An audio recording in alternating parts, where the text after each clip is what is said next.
This is the Retirement Solution Podcast with financial advisor Jon Hicks, founder of Hagan Capital.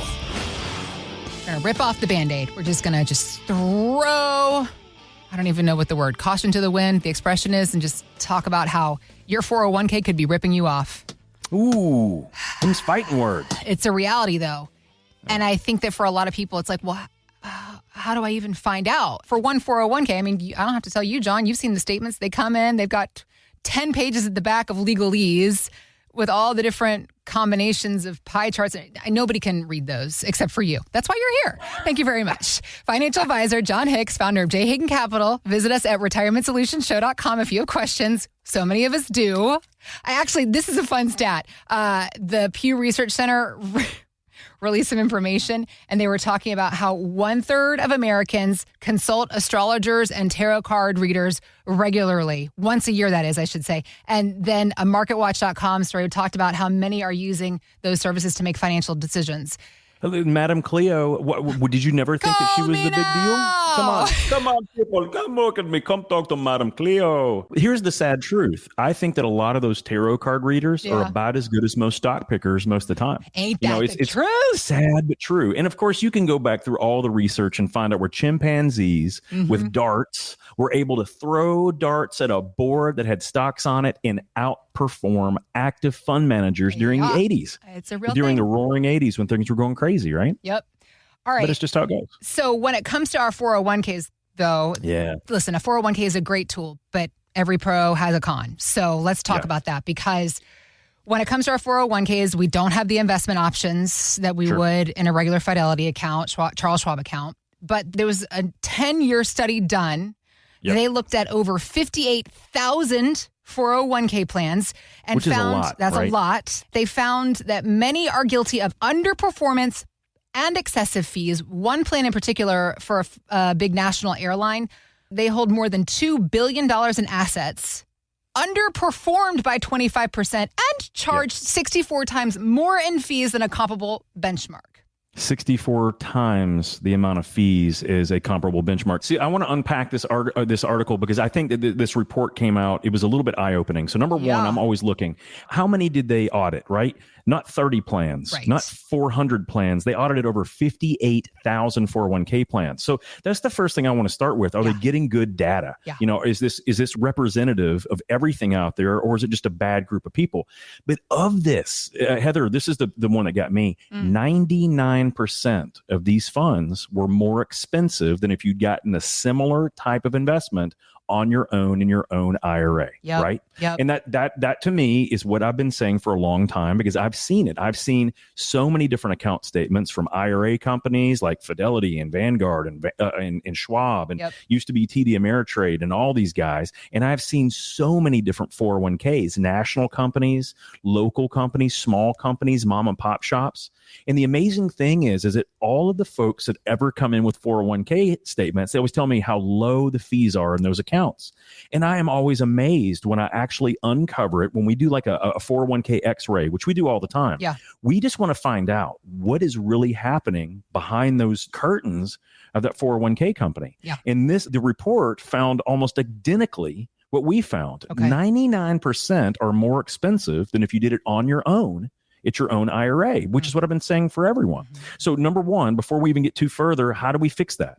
Well, if you're 59 and a half, you have every right to take that 401k and roll it into your own self-directed IRA.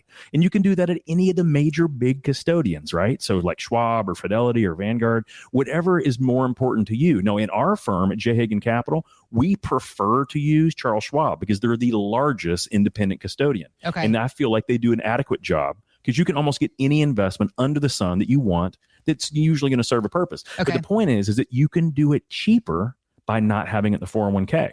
The other thing that they talked about was underperformance. Yep. And without question, that has probably been the biggest complaint I've had against 401ks for the past 10 years. Yeah. Most of them have, I don't know, let's say 15 to 35 different, things you can invest in. What they have focused on, because they make more money on it, are these idea of target date funds. These are those ones that say like retire life 2025, 2035. They usually have like a year on it in the future. Yeah. And what we have found is not only do these horribly underperform, They are often not even remotely close to the risk tolerance of the people that invest in them, which makes them terrible investments for the individual person.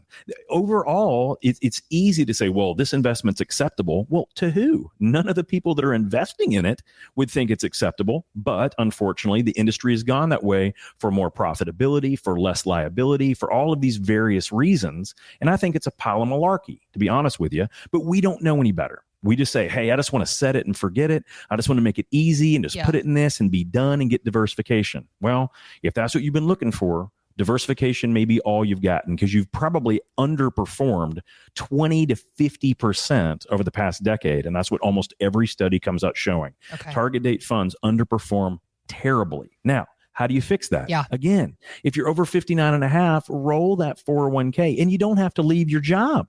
Right. You just do what they call an in-service withdrawal, and you roll out that 401k and go to any great custodian you want that offers what you want.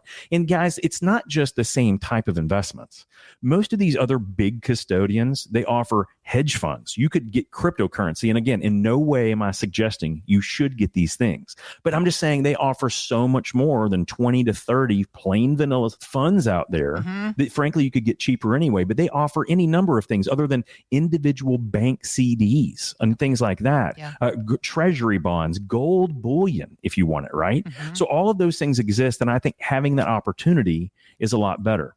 But I think probably the biggest issue with the 401k is that no one knows what they're paying and how it's going to work out in the end, because other than the investments in that account, I have almost never found any company that's advising us, are we taking the appropriate amount of risk? What kind of income can we pull from that? Can we be certain that that income will be there when we retire? And that's probably the biggest travesty. Because seeing a big old pile of money makes us feel good if we like that number. Ooh, I got 1.1 million. That's pretty sexy. I can't believe I've made all this money. I'm a genius. Ha ha. Pat me on the back.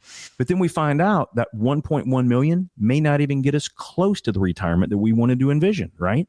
So we really need different strategies, different styles, and often that requires someone to bounce those ideas off of, because 1.1 million for one client is very different than it is for someone that's willing to take a different withdrawal strategy or has a different tax angle or does a different risk tolerance. They're all very different, but that's what most people need to focus on. It's less about the, hey, look how much money I have, and more on how do I exploit the rules correctly so that I can get the most, maximize my return on my hard work that I've put in there. That's what most people are missing. That's why you're here to help point this stuff out to us, Jon. As you're listening, if you're realizing you need to figure out what the heck's going on in your 401k, Jon and his team at Hagan Capital, they are here to help you do just that. Visit us at retirementsolutionshow.com. That's how you can start the conversation with Jon and his team. We also have links posted in the show notes, so just click there. Or again, it's retirementsolutionshow.com. You were pointing out fees and problem areas like TDFs, and those are very important big things. Sure. Speaking on more of a micro level, the work you do at J. Hagan in the 401k x-ray process. What else do you look for? When we're doing an x-ray, we want to know everything that's going on. How much risk? How much overlap? Are they invested in the right types of things for what they want to have in the future? Can they maneuver out of that? Should they do Roth conversion? Should they do backdoor Roth? A lot of 401ks, people are not aware, you can actually do a backdoor mega Roth conversion, potentially put $60,000 into the Roth side in 1 year. People aren't even aware of those things. So when we do an x-ray, we're trying to find out what is going to put the most money in that client's pocket, taking the least amount of risk, right? That they need to get retired. And that's a big difference than what we find that, any of the 401k providers do, or frankly, any of the big box firms themselves. Most of them aren't looking at tax. They're not looking at the legal aspects. Should we get some of these things out of tax deferred assets into tax-free assets or even trust assets? Should we consider using some of these dollars to maybe invest in real estate to earn some Airbnb money on or VRBO money? Everyone's going to be different. We just want to know that, hey, if that's one of our largest assets, how can we analyze this correctly to know, should we stay in it? Should we diversify more? Or should we pull it out and do something completely different? But unless we know where we are, it's impossible to know which direction that we need to go. Helping you figure out where you're headed.